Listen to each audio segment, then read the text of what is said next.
Now, factions and opposing sides are a common aspect of most story-based video games. You're meant to pick a side that aligns with you the most and then stick with them until your faction stands triumphant above all others. But what if you wanted to join all of them? Well, these games let you do just that. So let's have a chat, as I'm Jules, this is WhatCulture.com, and these are 10 video games where you can join all sides at the same time. Number 10. Insane in the Membrane, World of Warcraft. World of Warcraft features an extensive factions mechanic where you can ally with even the smallest and most irrelevant tribe. The process of allying yourself with a faction is a rather extraneous effort, as it requires you to participate in a lot of different activities that raise your reputation with the desired group only marginally at a time. But the game makes all this effort worth it though by giving you unique rewards and achievements for maxing out your reputation with specific factions. In fact, if you're especially ambitious, it even has achievements for allying with everyone, including opposing sides. Yes, one of the hardest achievements in the game, Insane in the Membrane, is awarded to those players who reach max reputation with several factions, which aren't just hostile to one another, they're also hostile to you. It's incredibly difficult to be allies with all of them at once, as raising affinity with one can drop your affinity with others. However, it is possible, and when you do it, your reward is a unique character title, the Insane. Because you'd have to be insane to attempt this kind of feat of ultimate diplomacy, let alone succeed in it.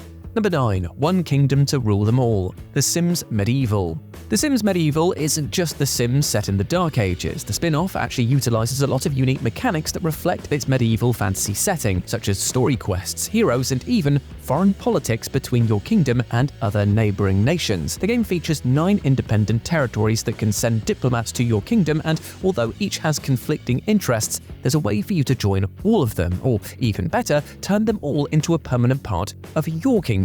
Each territory that you're neighbors with has a unique quest related to it, and whenever you complete them, you get the ability to form an alliance that adds that specific nation into your kingdom. The nations are always at odds with each other even after they become your vassals, but even then, there is a way to keep all of them happy and gain benefits from each faction integrated into your kingdom. The bonuses range from unique crafting recipes to moodlets and even legendary weapons, so it's definitely recommended to make friends with every faction at once. It can be a headache to keep them all placated in court, but the rewards are well worth it.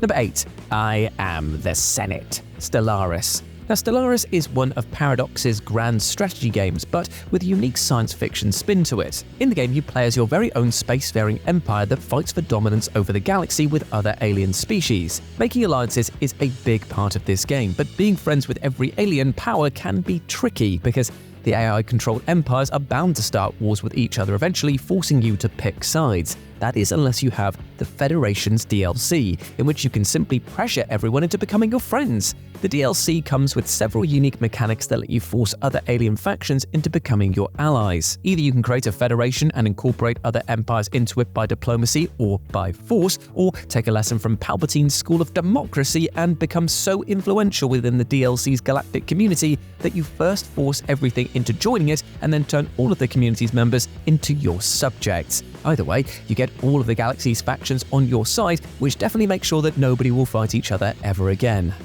It's good to be the Senate. Number 7. Making Friends in a Hostile World, Kenshi. The factions of Kenshi are all xenophobic and authoritarian regimes that aren't very trusting or indeed willing to cooperate with strangers. And yet, despite this, there's nothing stopping you from joining all of them at the same time. The process of gaining positive relations with each faction is slow and painful. It's really easy to mess it up by butchering one side too much, and some playable races can't even do it, as specific factions just hate them with a burning passion. Cool. However, it's absolutely possible to become close partners with each major faction in the game and reap the benefits that come with being a part of every state. Now, you can't go as far as declaring yourself an official ally of these factions, as that will turn the rest hostile, but as long as you have a high enough affinity with them, they will consider you their member and grant you privileges such as protection and purchasable houses, and they'll even join your battles if they're in the area. Just make sure not to bring 2 rival nations to the same fight, otherwise as soon as you dispatch your actual enemies, they'll have a second batch of bloodshed to deal with. Number 6. Subculture, more like all culture, The Herbs Sims in the City.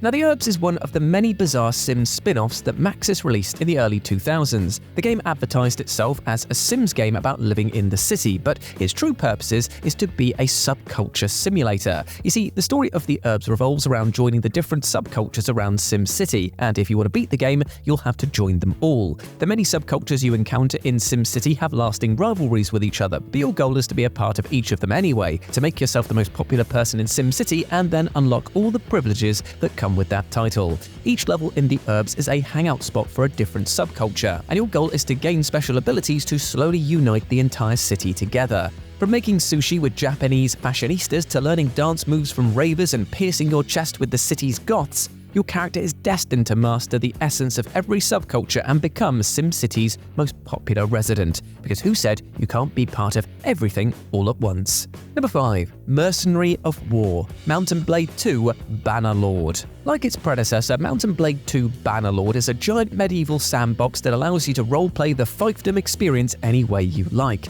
Now, typically, the way you play Bannerlord is by choosing one of the several warring kingdoms in the game and then slowly climbing your way to the top of its feudal hierarchy. You can also create your own faction, but if playing one side isn't your thing at all, there is a way to be friends with everyone instead. Because of its open-ended gameplay, Bannerlord allows you to play as a mercenary of war that doesn't pick any favorites. It's completely possible to play all sides and have a high reputation with every faction at once, even though they're always at war with each other. In fact, doing so can have great benefits for you, as you can choose which conflicts you enter and which side you will support, making sure you always come out victorious. Not only that, if you have good relations with both sides of the conflict, you're less likely to suffer the full consequences of getting captured or losing a battle. After all, everyone loves a friendly neighborhood mercenary. Number 4. Jack of all trades, master of just as many, Final Fantasy XIV.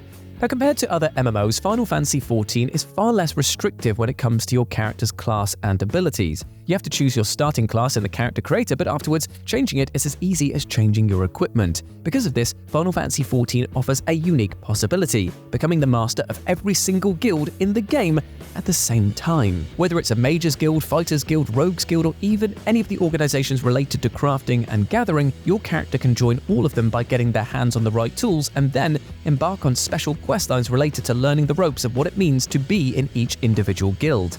This means that you don't need separate characters to become the top-ranking apprentice at the Black Mages Guild, a worthy successor of the martial artist leader, and the greatest chef of the Cooks Association. So if you want to become the greatest polymath in the world, then joining all factions and finishing all of their quests on a single playthrough is completely viable.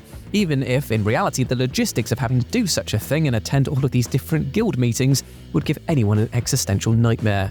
Number 3. The Hero of Guilds, The Elder Scrolls IV Oblivion. Compared to Fallout, the Elder Scrolls series seems to have a more open-ended game design. Most of your decisions in the game won't prevent you from starting any missions, and you can join multiple factions even if they are clearly rivals. The Elder Scrolls IV Oblivion is the truest testament to this gameplay philosophy, being one of the only Elder Scrolls game which will let you join all the factions no matter what. Although certain choices in Morrowind and Skyrim can permanently block you from joining certain factions, like starting the quest to destroy the Dark Brotherhood in the latter title, for example, in Oblivion, the only way to not be able to enroll in a guild is to fail quest objectives. The Fighters, Thieves, and Mages Guild, as well as the murderous Dark Brotherhood, can all be joined at the same time, even though the philosophy of each faction is radically different. Moreover, by completing their individual side quests, you can reach the highest rank in each faction and become the master of all of the guilds at the same time. Your hero is called the Hero of Kvatch for a reason, right? Number 2. Clicks King, Bully Scholarship Edition. Rockstar School Simulator Bully is a lot like its more mature counterpart Grand Theft Auto. Most of the gameplay also consists of committing crimes, though in a much more petty and slightly less harmful way. It also features schoolified versions of gangs called cliques or cliques, which fight amongst themselves for who gets the most control of Bullworth Academy. However, if you want to beat the game, well, you're going to have to join them all. A huge part of the game's story and gameplay is centered around Jimmy joining all of the different groups in the hopes of uniting the school together. Though they are constantly clashing with each other, you can and have to become a part of each faction at the same time, which provides you with plenty of great bonuses and features. By the end of the story, when every single group adores you, you get the different benefits related to being a part of each individual group, and all of the members can act as your allies, making you an unstoppable force inside and outside of Bullworth Academy. It's great to be popular. Not that I know.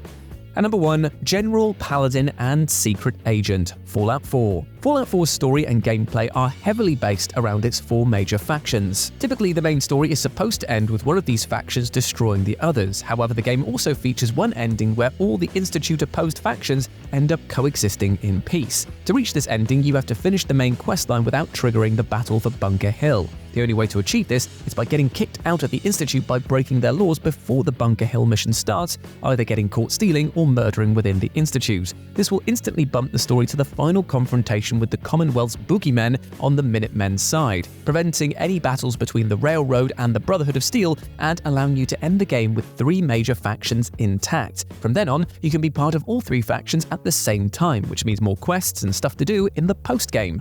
The Institute can't be a part of this for obvious reasons, although, spoiler alert, there is a post-game mission that allows you to create a settlement for ex-Institute scientists, so you might as well count them amongst your allies. And there we go, my friends. Those were 10 video games where you can join all sides at the same time. I hope that you enjoyed that, and let me know what you thought about it down in the comments section below. As always, I've been Jules. You can go follow me over on X and Instagram, where it's @RetroJ, but the O is a 0. Hope to see you over there. As always, I've been Jules. You have been awesome. Never forget that. I'll speak to you soon. Bye.